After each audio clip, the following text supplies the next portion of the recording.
गोलमाल है, सब गोलमाल है। नमस्कार, प्राइम डिबेट में आप सभी का बहुत बहुत स्वागत है। मैं ब्रजेश मिश्रा हूं। प्राइम डिबेट में आज लगातार तीसरे दिन हम कांग्रेस के चुनावी रणनीति की चर्चा कर रहे हैं।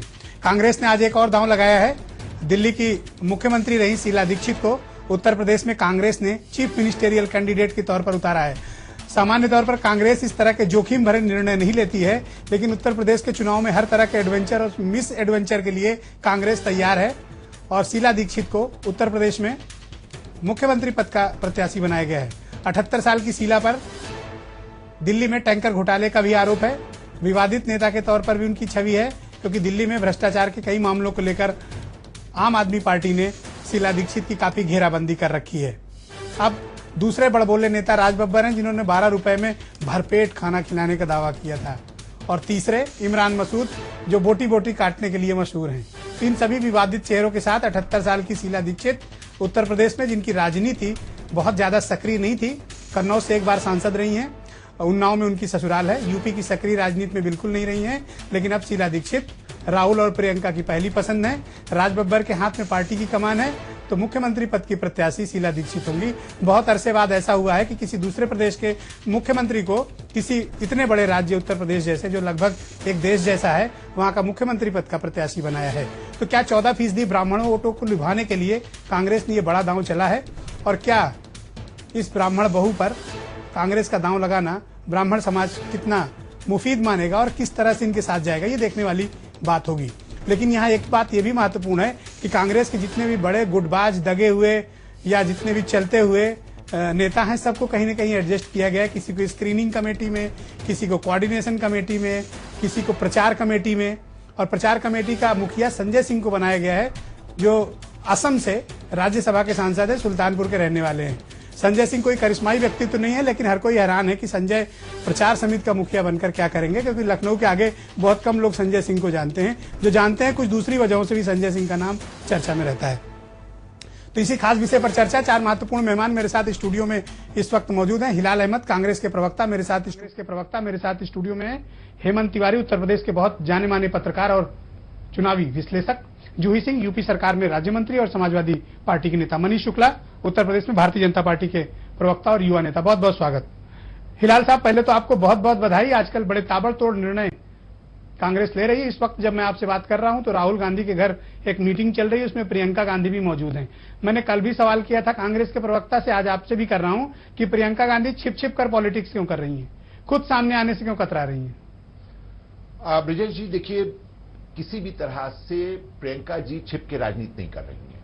प्रियंका जी को कांग्रेसी लोग लाना चाहते हैं, लेकिन प्रियंका जी के अपने कुछ कमिटमेंट्स हैं, जिसकी वजह से वो आने में रिलक्टेंट है, एक बात। दूसरा ये है कि जिस वक्त हाईकमान चाहेगा उस वक्त निश्चित रूप से प्रियंका जी की एंट्री जो है वो कांग्रेस में बाकायदा तौर से होगी। इसको ये कहना कि छिप के राजनीति कर रहे हैं, तो छिप के राजनीति वो कहां राजनीति कर रही है? वो कोई राजनीतिक बयान नहीं देती है, किसी प्रकार के राजनीतिक समारोह में नहीं मौजूद होती है, ना ही कोई राजनीतिक। तो आजाद के घर क्या करने गई थी, और आज इस वक्त राहुल के घर मीटिंग में क्या कर रही है वो? देखिए, हमने आपको जो बात बताई है वो इस वक्त तक की बताई है, 8 बजे तक। दूसरा मेरा सवाल 8 बजे के बाद अगर वो राजनीति में प्रवेश कर जाती हैं तो उसके बाद 8 बजे के पहले इस वक्त मीटिंग में वो मौजूद हैं, आप जाके तस्दीक कर लीजिएगा। दूसरा मेरा सवाल है कि 78 साल की ये शीला दीक्षित, जिनके ऊपर भ्रष्टाचार का भी आरोप है, क्या उत्तर प्रदेश में आपके पास नेताओं की कमी रह गई जो आपको आयातित नेता लाना पड़ा? अगर शीला दीक्षित जी को, जो पहली मर्तबा कन्नौज से सांसद रही, उनको आयातित नेता कहा जा रहा है, तो निश्चित रूप से ये दुर्भाग्यपूर्ण है। निश्चित रूप से शीला दीक्षित जी, जिनका घर जो है वो उत्तर प्रदेश में उन्नाव में, उनको आयातित नेता कहा जा रहा है, ये दुर्भाग्यपूर्ण है। और अगर ये कहा जाना कि उनके ऊपर वहां दिल्ली में किसी प्रकार के दाग है, 2.5 साल में तो कोई दाग दिखाई नहीं दिया। कोशिश की जा रही है उनके खिलाफ दाग ढूंढने की, बनाने की दाग कोशिश की जा रही है। केंद्र सरकार भी लगी है, राज्य सरकार भी लगी, सारी एजेंसी लगी है, लेकिन अभी तक तो कोई दाग निकल हेमंत तिवारी, शीला दीक्षित को चीफ मिनिस्टेरियल कैंडिडेट के तौर पर प्रोजेक्ट करने के पीछे कांग्रेस की मंशा क्या है, और इस दांव को आप किस नजरिए से देखते हो? कांग्रेस में इधर 2-3 दिन से जो कुछ हो रहा है निश्चित रूप से हैरान करने वाला है। आपने खुद बताया 14% ब्राह्मण वोट है, लेकिन मुझे आश्चर्य हो रहा है कि आप एक ऐसे इम्तिहान में रिकॉर्ड बनाने की तैयारी कर रहे हैं, टॉपर बनने की कोशिश कर रहे हैं, जब 4 साढ़े 4 साल आपने पढ़ाई नहीं की, आप गेस्ट पेपर, मॉडल पेपर और कुंजी लेकर के अगर उम्मीद करें कि आप टॉप कर लेंगे तो मुझे नजर नहीं आता है। हाँ, पास जरूर कर सकते हैं, तो बेहतर हो पास होने के लिए टैक्टफुली रणनीति के साथ जाएं। अगर चेहरा लाना था, कोई शक नहीं, ठीक, ब्राह्मण चेहरे बहुत है। मैंने पहले भी कहा आपके यहां प्रमोद तिवारी हैं, जितिन प्रसाद हैं, 48 साल के जितिन प्रसाद बेहतर हो गए, या 78 साल की शीला दीक्षित यहां पे आकर आई, खाली एक बार यहां से एमपी हुई हैं, उसके बाद तो 15 साल पलट कर यूपी तो देखा भी नहीं कभी। नहीं, मैं एक बात पूरी कर लूं, ब्रजेश, मेरे समझ में आ रहा है कि ये कांग्रेस अगर चेहरा लाना तो कोई ताजा चेहरा लाते, एक जिससे खुशबू निकलती, हवा निकलती, लोग देखते, संदेश जाता। शीला दीक्षित 15 साल दिल्ली की चीफ मिनिस्टर रही, कांग्रेस से बाहर भी गई, फिर भीतर आई, प्रदेश अध्यक्ष रही, बहुत बड़ा इंपैक्ट नहीं पड़ने वाला है। बेहतर होता यहां से कुछ अच्छे चेहरे लाते। और जैसा मैंने कहा कि शीला दीक्षित तो यूपी में आके जवाब नहीं दे पाएंगी।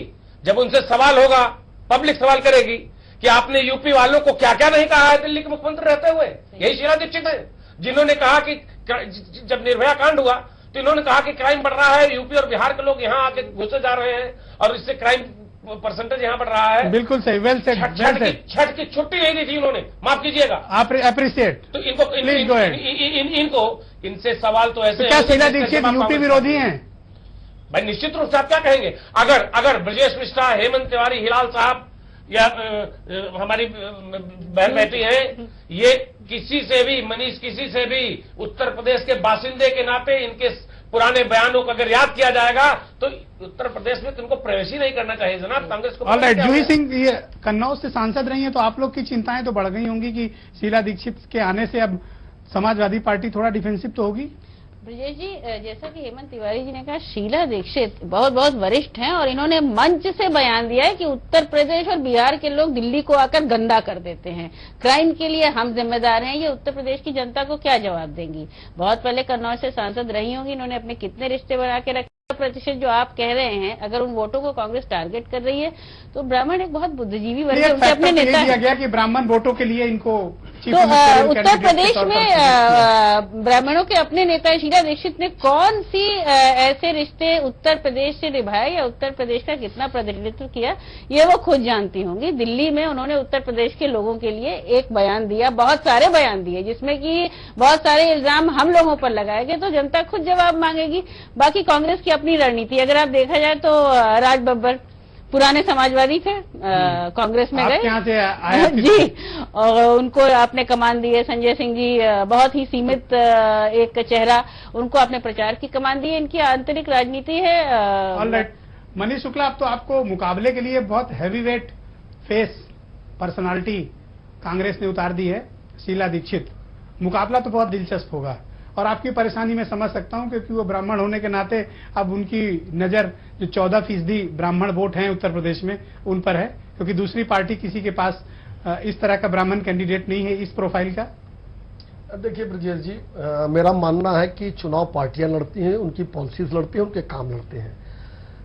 4.5 साल के बाद, 4.5 साल आज हो गया अखिलेश सरकार के बने उत्तर प्रदेश में, कांग्रेस ने क्या होमवर्क किया था उस पर चुनाव लड़ा जाएगा और उस पर चेहरा चाहे जो हो, चाहे वो श्रीमती शीला दीक्षित जी हो, राहुल जी हो, प्रियंका जी हो, राज बब्बर हो, मायने रखेगा कि आपने 4.5 साल में किया क्या। अगर जनता देखेगी तो 4.5 साल में कांग्रेस ने यहां सपा की बी टीम की तरह काम किया। कम से कम जो चुनाव हुए वो तो बताते ही हैं, चाहे लोकसभा का चुनाव हो, चाहे विधान परिषद का चुनाव, चाहे राज्यसभा का चुनाव हो। और जो कोऑर्डिनेशन कमेटी के रहते हैं, आप बी टीम की कल्पना तो नहीं कर सकते, लीडर हैं ब्रजेश जी। मैं वही कह रहा हूं कि देखिए शीला जी जब आई है, विकास के काम भी किए हैं, नहीं उसको इग्नोर नहीं किया जा सकता। ब्रजेश जी, मैंने दूसरी बात कही, मैंने कहा कि चुनाव चूंकि पार्टी लड़ती है, 4.5 साल में जो इनका होमवर्क है, चुनाव तो आखिर उसी पे लड़ना होगा। और रही बात उनकी पर्सनल पर्सनालिटी की, तो उत्तर प्रदेश में जो उनकी पर्सनल पर्सनालिटी है कन्नौज के बाद, उसके बारे में आदरणीय हेमंत जी ने बताया कि उन्होंने उत्तर प्रदेश वालों के साथ क्या बिहेव किया, उनके बारे में उनकी क्या राय है और उनके बारे में उन्होंने क्या कहा, ये जनता जानती है। मुद्दा बनाएंगे आप लोग जो उनके पुराने स्टेटमेंट्स हैं? देखिए, निश्चित रूप से राजनीति में उत्तर प्रदेश में गाजीपुर से गाजियाबाद तक वो जब जाएंगी उनसे सवाल करेंगे, सवाल जनता करेगी उनसे। हाँ। चूंकि उन्होंने कोई भारतीय जनता पार्टी को नहीं कहा था, उत्तर प्रदेश की जनता को इस बात को उन्होंने कहा था। उनके ऊपर आरोप लगाए थे कि अपराध और गंदगी उत्तर प्रदेश और बिहार के लोग फैला रहे हैं। दिल्ली के लोग तो बहुत साफ सुथरे हैं, वो तो दिल्ली खुद जानता है। हिलाल साहब, मुझे एक बात समझ में नहीं आ रही जी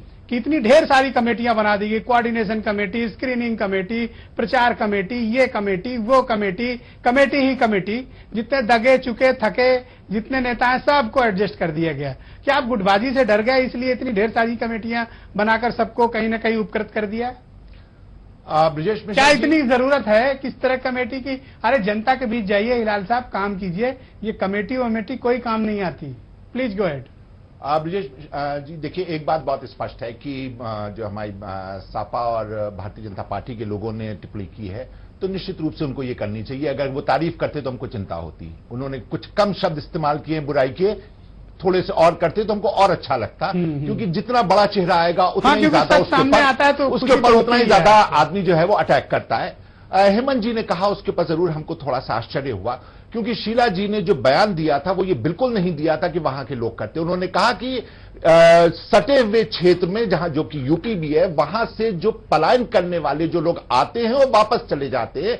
अगर वो क्राइम करते हैं तो उनका पकड़ा जाना मुश्किल होता है। तो उस सिलसिले में उन्होंने कहा था, जो कि एक पलायन करने वाली पॉपुलेशन के ऊपर किया गया बयान था, हेमंत तिवारी झूठ बोल रहे हैं क्या? नहीं किया गया था। पूरी बात नहीं बता रहे, हमने ये नहीं कहा कि वो झूठ बोल रहे हैं या गलत कह रहे, पूरी बात नहीं बताई, तभी मुझे हैरानी हुई उनकी बात को लेकर के। दूसरा ये अगर आप जो कमेटीज की बात कर रहे हैं, कमेटी जो कर रहे हैं आप लोग, इसका क्या मंतव्य क्या है आपका? जी हमको इस बात की बड़ी प्रसन्नता है कि अब की जो है वो मीडिया पूरी तरह से कांग्रेस पे नजर रखे हुए और देख रही है कितनी कमेटी, ये कमेटी हमेशा बनती चली आई है, कोई नई बात नहीं है। पहले कोऑर्डिनेशन कमेटी क्या करेगी जरा मुझे सारे के बताना। सारे जितनी भी कमेटी हैं वो काम वहां पे करेंगे निश्चित रूप से। जितने भी प्रमोद तिवारी को कहीं आप एडजस्ट नहीं कर पाए तो एक कोऑर्डिनेशन कमेटी खोल दी, प्रमोद भाईचारा कमेटी खोल दीजिए, प्रमोद तिवारी जी का व्हीकल डिपार्टमेंट खोल दीजिए, प्रमोद तिवारी जी का चेहरा एक्सपेंडेशन डिपार्टमेंट खोल दीजिए।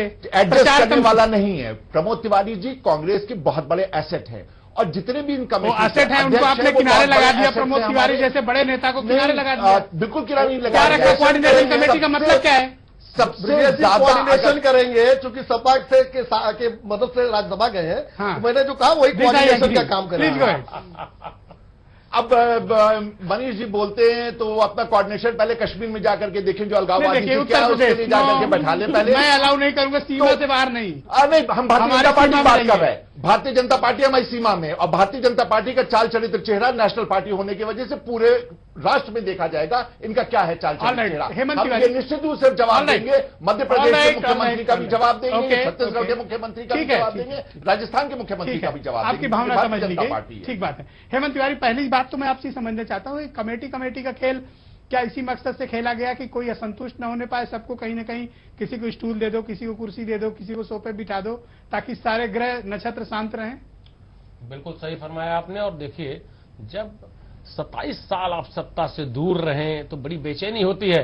और बहुत से ऐसे नेता, हम तो अक्सर जाते हैं कांग्रेस दफ्तर में, आप जाड़ों के दिनों में जाइए भाई साहब, मूंगफली के कई जगह वो लगा करके लोग मतलब बड़े बेचैन होते हैं, अच्छे कैलिबर के लोग हैं। लेकिन मैं यही तो सवाल कर रहा हूं, कांग्रेस ने अपने ऑर्गेनाइजेशनल सेटअप को दुरुस्त करने की कोशिश क्यों नहीं की? 4 साल बड़े मजबूत होते हैं।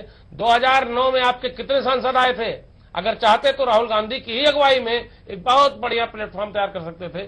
कांग्रेस कोई चेहरा लाए साहब, जब आपका झंडा डंडा उठाने वाला बूथ पे आदमी नहीं होगा तो चाहे प्रशांत किशोर हो, कमेटी बनाई देखिए ना, तो ये कमेटी क्या करेगी? कोऑर्डिनेशन कमेटी झंडा उठाएगी? कोऑर्डिनेशन कमेटी पब्लिक लाएगी? जरूरत इस बात की थी कि आप अपनी जो डिस्ट्रिक्ट लेवल की कमेटीज हैं, जो तहसील लेवल कमेटीज हैं, जो मंडल और ब्लॉक कमेटीज हैं, आप उनको दुरुस्त करते। बड़ा वक्त था, आपने गंवा दिया। अब आप चेहरा कोई लाइए, चाहे शीला दीक्षित लाइए, चाहे किसी को लाइए, चेहरे से चुनाव जीतने की जो। दूसरा मेरा आपसे सवाल है कि क्या संजय सिंह प्रचार समिति के हेड बनाए गए हैं? संजय सिंह का क्या ऐसा प्रोफाइल है कि सुल्तानपुर से बाहर उनको कोई सुनने में भी दिलचस्पी रखे? अब तो मुझे लगता है कि वक्त काफी बीत गया, पहचान का भी संकट होगा। अच्छा, आप मुझे बताइए कि लोकसभा चुनाव के ऐन पहले संजय सिंह को असम से क्यों राज्यसभा का मेंबर बना दिया गया? खाली इसलिए बना दिया गया कि गांधी पट्टी में उनका अपना असर है, और अगर वो कांग्रेस में नहीं रहेंगे तो हो सकता है अमेठी और रायबरेली के लिए कुछ खतरा बन जाए। तो उनकी अहमियत वहां जरूर है, लेकिन मैं नहीं समझता हूं कि हाँ, ऐसे पुराने नेता हैं, प्रदेश में प्रदेश अध्यक्ष रहे हैं, काफी अच्छा खासा ठीक ठाक उनका। पर क्या ऐसी प्रोफाइल है कि उनको प्रचार कमेटी का हेड बनाया जाए? संजय सिंह की ऐसी प्रोफाइल है तो बनाए किसको? कौन है और प्रोफाइल वाले कहां हैं? किसको बनाते? हाँ, प्रमोद तिवारी को जरूर बना सकते थे। प्रमोद तिवारी एक बड़ा चेहरा, लेकिन फिर वो जातीय संतुलन कहां रहता? आप देखिए, शीला दीक्षित ब्राह्मण की पार्टी भला देखी साहब, अभी आपने फरमाया, मैं भी इसको स्वीकार कर रहा हूं, पूरी पब्लिक मानती है, बिहार इसका उदाहरण दे चुका है। जाति राजनीति होती है और चुनाव में जाति राजनीति महत्वपूर्ण होती है। Alright. तो एक ठाकुर, एक ब्राह्मण, लेकिन राज बब्बर वाला क्या बताएंगे, यहाँ थोड़ा कंफ्यूज हो गए मुझे लग रहा है, ये Alright. समस्या है। जी जी जूही जी, कांग्रेस ने दो चीजों को अपनी बड़ी प्रमुखता से मुद्दा बनाने की कोशिश की है और राज बब्बर ने ओपनली आरोप लगाया कि कानून व्यवस्था बहुत खराब है और उत्तर प्रदेश में एक भ्रष्ट सरकार है। वो फ्री है कि आपके वो यार, पुराने साथी? हाँ हमारे पूर्ण साथी हैं और उनको और जब ऐसे लोग आरोप लगाते हैं, थोड़ी गंभीरता वाली बात है। आरोप लगाना उनका काम है और उत्तर देना हमारा काम है। कानून व्यवस्था पे हम लगातार माननीय मुख्यमंत्री जी के नेतृत्व में काम कर रहे हैं। बाकी राज बब्बर जी ने और भी बहुत बड़े बड़े आरोप लगाए हैं। उनकी भाषा शैली है, उनकी बोलने का तरीका है, वो अपनी पार्टी को देखें और पहले अपनी पार्टी की बूथ कमेटियां, डिस्ट्रिक्ट कमेटियां और कैंडिडेट्स घोषित करें। कांग्रेस कैंडिडेट घोषित करे जो टिकट वापस न करें और मजबूती से चुनाव लड़ें। बाकी चेहरा, शीला दीक्षित जी का स्टेटमेंट भी आ गया है कि सीएम बनने के लिए चुनाव लड़ना कोई आवश्यक नहीं है, तो चुनाव वो नहीं लड़ेंगी। उत्तर प्रदेश की वो है नहीं। हाँ, राज बब्बर जी कितना समय उत्तर प्रदेश को देंगे ये वही बेहतर जानते होंगे। तो ये कांग्रेस, मनीष शुक्ला, कितनी बड़ी चुनौती कांग्रेस की इस नई टीम को, जो प्रियंका और राहुल की ज्वाइंट टीम है, राज बब्बर, गुलाम नबी आजाद, शीला दीक्षित और जितनी भी कमेटी, मैं तो नाम भी भूल गया, आपको हो सकता है आप याद कर लो, इनको कितनी बड़ी चुनौती मानते हो आप? देखिए, जितने नाम हैं ये अलग अलग तरीके से उत्तर प्रदेश में प्रचार कर चुके हैं।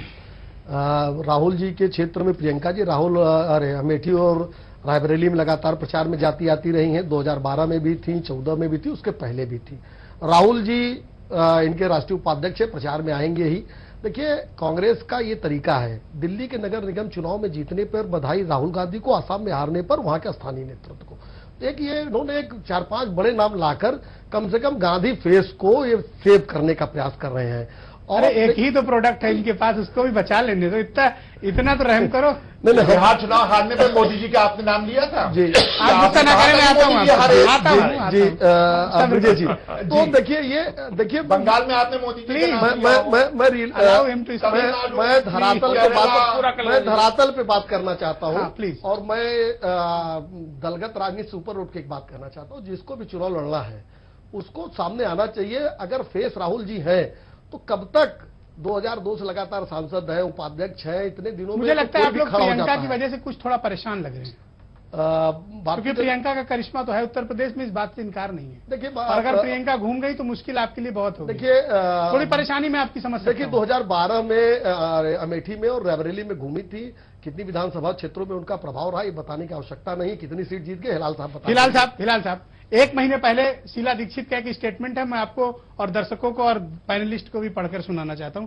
एक हफ्ते पहले शीला दीक्षित ने एक इंटरव्यू दिया और उन्होंने कहा कि उत्तर प्रदेश जाना हारी हुई बाजी खेलने जैसा होगा, और उन्होंने इस पेशकश को ठुकरा भी दिया था चीफ मिनिस्टरियल कैंडिडेट सिर्फ एक महीने पहले। हारी हुई बाजी को खेलने जैसा होगा, यह स्टेटमेंट शीला दीक्षित का था। अब एक महीने में ऐसा कौन सा चमत्कार हो गया कि शीला दीक्षित और कांग्रेस को लगा कि ये जीती हुई बाजी है? देखिए, राजनीति जो है वो लगातार बदलता हुआ रहता है। कभी एक जगह ये स्टैग्नेट नहीं करता, रुकता नहीं है।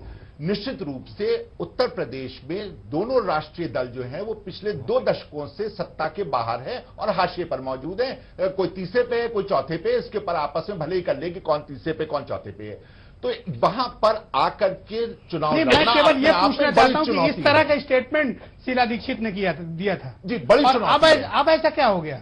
बड़ी चुनौती, हारी हुई बाजी। महीने भर के अंदर वो बाजी जो है वो पलटती हुई दिख रही है, हर एक को दिख रही है। ऐसा नहीं है कि नहीं दिख रही हो। हाँ, ये एक अलग बात है कि अगर नहीं देखना चाहते हैं तो निश्चित रूप से नहीं देखेंगे। वैसे कि हमको 100% मत नहीं मिलने हैं उत्तर प्रदेश में।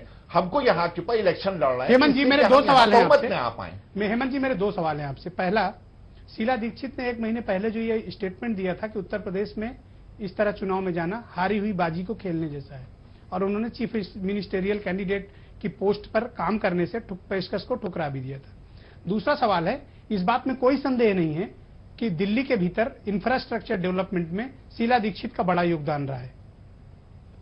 बड़ी बात कही आपने। दिल्ली हम लोग जाते हैं तो बदला हुआ देखते हैं, और जो अच्छा काम करे उसकी तारीफ करनी चाहिए। शीला दीक्षित ने उस छवि को भी तो भुना सकती है कांग्रेस। नहीं, देखिए ऐसा है, छवि को तो भुनाया जा सकता है, लेकिन आपने जो पहला प्रश्न किया था कि शीला दीक्षित 3 बार दिल्ली की मुख्यमंत्री रही हैं, पीएमओ में राज्य मंत्री रही हैं, बड़े बड़े नेताओं के संपर्क में रही हैं, उनको तजुर्बा है।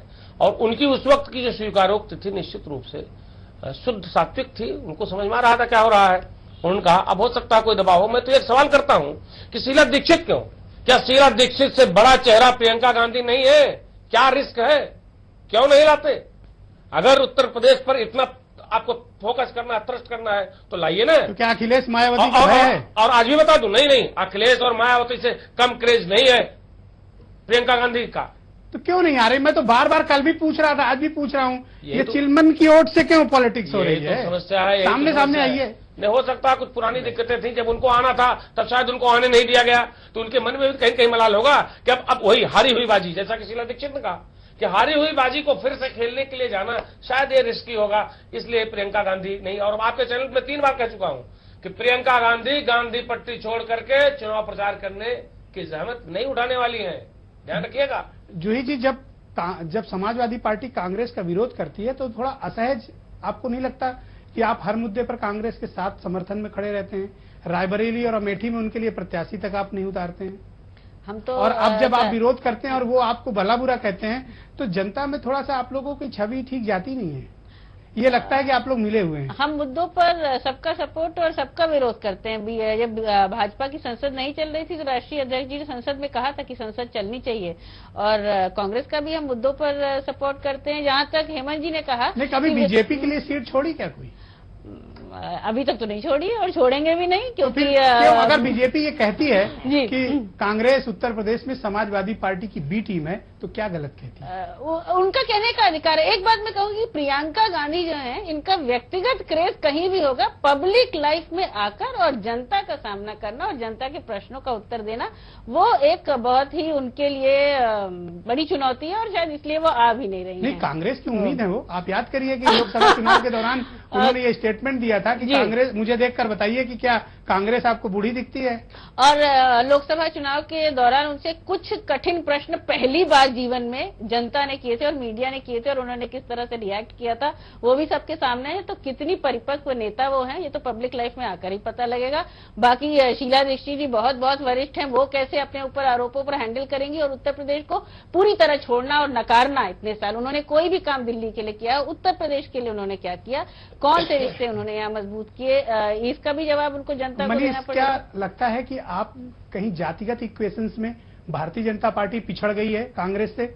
उस नाते आप इस तरह से हमलावर हैं और बार बार ये साबित करने की कोशिश कर रहे हैं कि कांग्रेस उत्तर प्रदेश में समाजवादी पार्टी की बी टीम है, क्योंकि ये जो 14% का वोट शेयर है ब्राह्मणों का, इसको आकर्षित तो कोई पार्टी नहीं कर रहा है। अब कांग्रेस ने एक दांव चला है, तो बेचैनी तो आपके खेमे में दिख रही है मुझे। नहीं, देखिए ब्रजेश जी, जब हम ये आरोप लगाते हैं बी टीम है, तो मैंने उसके कई तर्क दिए। लोकतंत्र में आखिर सबसे बड़ा क्या होता है? चुनाव होता है। चुनाव में जब पार्टी एक दूसरे के साथ खड़ी हो जाए तो उससे बड़ा गठजोड़ तो और कुछ नहीं हो सकता। हम तर्क के आधार पर बात कहते हैं। और दूसरी बात देखिए, आप लोग एक प्रदेश अध्यक्ष की बात कर रहे हैं कि राजबब्बर उनके यहां से आए। अरे श्रीमती रीता जोशी जी भी समाजवादी पार्टी से ही आई थी, इनके दल में कांग्रेस में आई, पर गई कांग्रेस से थी। उनका फैमिली बैकग्राउंड कांग्रेस की थी, लेकिन जब उन्होंने